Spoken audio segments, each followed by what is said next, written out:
नमस्कार, आप देख रहे हैं बिस्तक। मैं हूं रजत देवगन।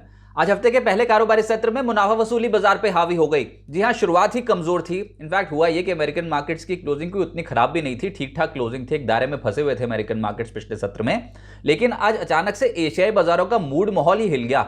आज गिरावट देखने को मिल रही थी अक्रॉस द बोर्ड। एसजीएक्स बता रहा था कि 80 से 90 पॉइंट्स की फॉल शुरुआती सत्र में ही आएगी, और अगर ऐसा हुआ तो हम ये समझ के बैठे थे कि पिछले हफ्ते का लो वॉयलेट होगा।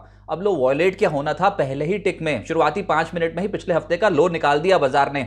18,209 बहुत क्रूशियल लेवल था, उसके नीचे चले गए। और जैसे ही हमने 18,200 के लेवल को तोड़ा तो उसके बाद तो संभलना मुश्किल हो गया था निफ्टी का। दिन भर हमने अटेम्प्ट ही नहीं किया 18,200 के लेवल को वापस हासिल करने का। तो आज कंप्लीटली अंडर परफॉर्मेंस दिखाई दे रही थी। बैंक निफ्टी फिर भी हालत सुधर रही थी। बैंक निफ्टी में कोई बहुत बड़ी फॉल नहीं आई है। बैंक निफ्टी पिछले हफ्ते के लो के ऊपर मेंटेन्ड है। लेकिन हाँ, निफ्टी पे आज जिस तरीके का मूड माहौल बना हुआ था, आज प्रॉफिट बुकिंग साफ तौर पे दिखाई दे रही थी। ओपन हुआ निफ्टी आज 18,246 के लेवल पे, 18,262 यह आज के दिन का हाई है। लेकिन आज के दिन का लो लग गया है 18,133 और क्लोजिंग हुई है 18,159 के लेवल पे। यानी कि 147 अंकों की फॉल निफ्टी पे आज देखने को मिली है। और ये मैं बता दूं कि इस हफ्ते मंथली एक्सपायरी है नवंबर सीरीज की, तो एक्सपायरी से पहले ट्रेडर्स हो गए हैं कॉशियस। निफ्टी बैंक 90 अंक गवाकर आज बंद हुआ है 42,340 के लेवल पे, और ये निफ्टी के मुकाबले आउट परफॉर्म कर गया।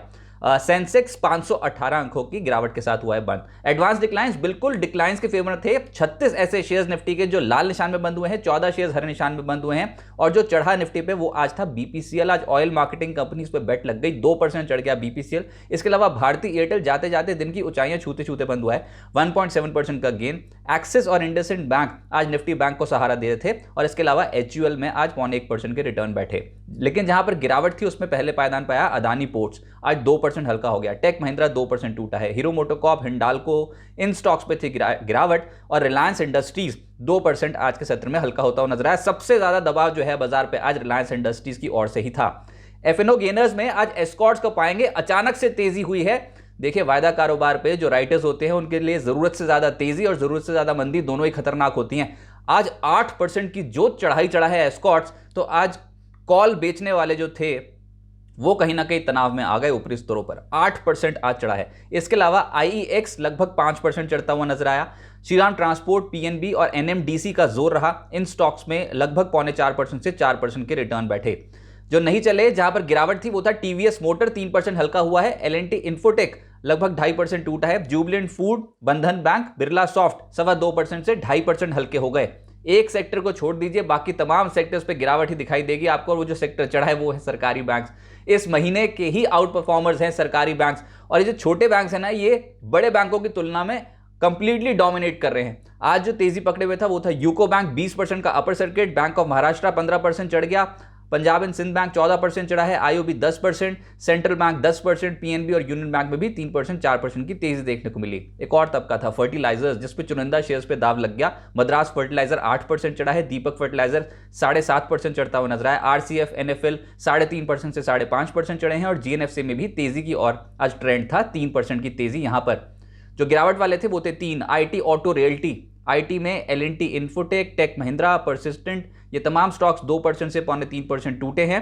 टीसीएस, इन्फोसिस और विप्रो में भी आज गिरावट देखने को मिली है। परेशानी टीसीएस और इन्फोसिस आज इंडेक्स के लिए पैदा कर रहे थे। ये दो हैवीवेट संभल नहीं पा रहे थे। ऑटोज, जिसमें टीवीएस मोटर, हीरो मोटोकॉर्प यानी कि टू व्हीलर्स पे गिरावट थी 2%, 3%। इसके अलावा भारत फोर्ज, सोना कॉमस्टार, बालकृष्ण इंडस्ट्रीज और टाटा मोटर्स भी हल्के हो गए।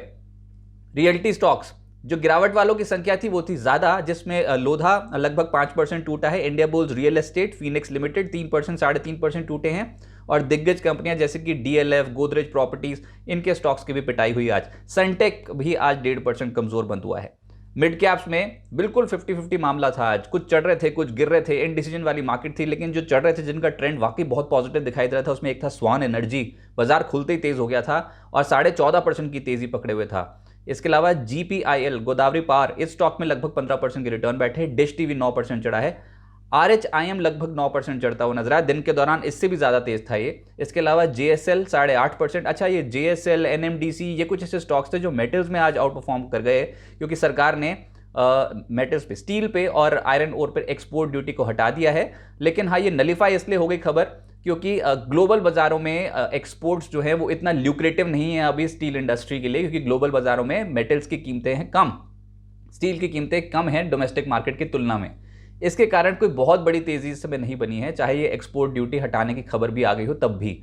IFCI 8% से ज्यादा चढ़ा है, फिनलेक्स केबल 7% चढ़ा है आज, JSL हिसार लगभग 7% चढ़ता हुआ नजर आया, कैमलिन फाइन और एलगी इक्विपमेंट्स 4% से 5.5% चढ़ गए।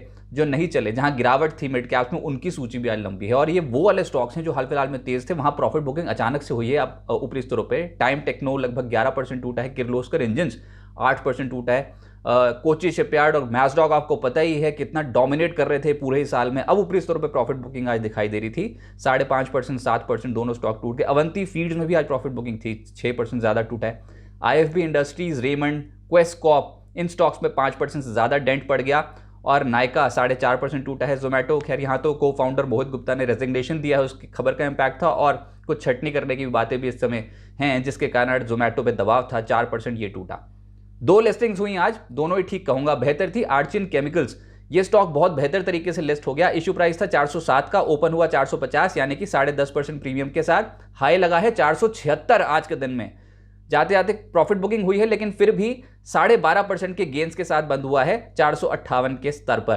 5 स्टार बिजनेस की लिस्टिंग जो थी वो आज डिस्काउंट पे होती हुई नजर आई, लेकिन निचले स्तरों से संभल गया। 5 स्टार बिजनेस इश्यू प्राइस था 474, ओपन हुआ है 468 के लेवल पे। निचला स्तर जो छुआ था वो था 448 के आसपास, लेकिन वहां से रिकवर कर गया और 490 के आसपास बंद हुआ है, यानी कि कुल मिलाकर 3% के आसपास के रिटर्न बैठे हैं। अब आगे क्या होगा? 24 नवंबर को हमारी तो वायदा एक्सपायरी है, तो हमको तो अब एक्सपायरी प्ले करना है। 3 ट्रेडिंग सेशंस बचे हैं और इस सीरीज में अभी तक तो हाई के दर्शन हुए नहीं निफ्टी में। हाँ, निफ्टी बैंक ने हाई जरूर लगा दिया था, और अब ये भी देख रहे हो कि निफ्टी बैंक डोमिनेट कर रहा है। निफ्टी बैंक निफ्टी की तुलना में आज आउट परफॉर्म कर रहा था। अच्छा, फिर 24 नवंबर यानी कि गुरुवार को FOMC की जो पिछली बैठक हुई थी यूएस में, उसके मिनट्स जारी होने हैं, तो बहुत क्लोजली उसको ट्रैक किया जा रहा है। लेकिन तब अमेरिकन मार्केट्स बंद होंगे। अमेरिकन मार्केट्स को गुरुवार में है छुट्टी, थैंक्स गिविंग डे, लेकिन शुक्रवार के सत्र में अमेरिकन मार्केट्स में हाफ डे काम होगा ब्लैक फ्राइडे सेल्स के चलते। लेकिन जो फोकस में रहेगा वो रहेंगे FOMC मिनट्स। वो दुनिया भर के मार्केट्स पे इंपैक्ट डाल सकते हैं। देखते हैं वहाँ पर ब्याज दरों को लेकर, GDP आउटलुक को लेकर क्या कुछ स्टेटमेंट्स निकल के आती है। और इन्फ्लेशन तो उनका खैर मेन मुद्दा है ही। चीन में ये जो कोविड रिस्ट्रिक्शंस है ना, ये बहुत तनाव पैदा कर रही हैं, और कोविड से जुड़ी हुई कोई भी खबर आती है तो उससे एशियाई बाजारों का मूड माहौल बिगड़ जाता है। आज भी बिल्कुल वैसे ही होता हुआ नजर आया।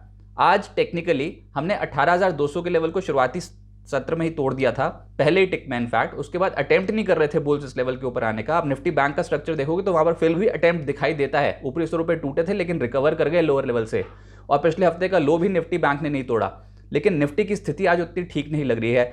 18,000 18,100 ये बहुत इंपॉर्टेंट लेवल्स है। अच्छा, आप ऑप्शन चेन भी देखोगे ना तो उसमें भी आपको 18,000 की पुट में मैक्सिमम राइटिंग दिखेगी, 18,000 की 300 में की कॉल में मैक्सिमम राइटिंग दिखेगी, यानी कि 18,000 से 18,300 का एक रेंज जो है मार्केट ने पकड़ लिया। लेकिन ये रेंज हो गई है बहुत नैरो, तो एक बड़ी चाल भी पकड़ सकता है इंडेक्स, इसलिए इनडिसीजन वाली मार्केट है।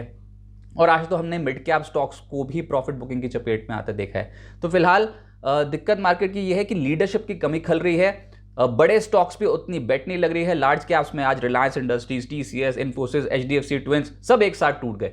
तो जब लार्ज कैप्स का सहारा नहीं होगा तो फिर नए लेवल्स हासिल करना थोड़ा बाजार को प्रॉब्लम दे सकता है। मिड कैप्स के बलबूते बुल्स उतनी पार्टी नहीं बना सकते हैं, लार्ज कैप्स को फ्रंट फुट पे आना पड़ेगा। देखते हैं कौन सामने आता है। लेकिन हाँ, आज profit booking definitely Indian markets पे देखने को